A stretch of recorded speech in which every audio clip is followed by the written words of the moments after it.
തിലഞ്ചേട്ടന്റെ മക്കളുടെ മക്കൾ ഇപ്പൊ സിനിമയിൽ വന്നു തുടങ്ങി. അപ്പം അവിടെ ഒരു ഗ്യാപ്പ് വരുന്നുണ്ട് തിലകൻ എന്ന ഒരു വലിയ കലാകാരന്റെ.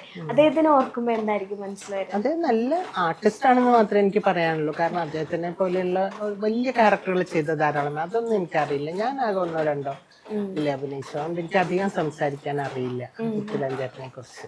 എനിക്ക് കൂടുതൽ അതിനെക്കാട്ടിലും അടുപ്പമുണ്ടായിരുന്ന മഹാനടന്മാരെന്ന് പറഞ്ഞാല് മുരളിയേട്ടൻ.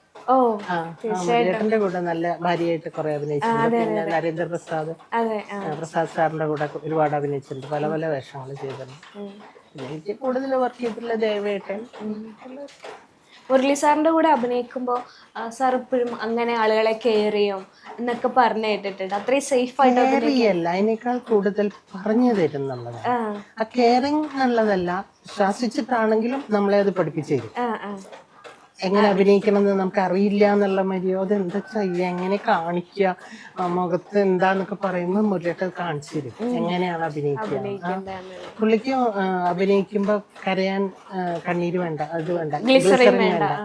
അങ്ങനെ നോക്കി നിന്ന് തന്നെ കണ്ണില് വെള്ളം വരുത്തിയിട്ട് തേങ്ങും. അങ്ങനെ എനിക്ക് കാണിച്ചു തന്നെ. അങ്ങനെ ഞാനത് നോക്കി ഞാനും പഠിച്ചു.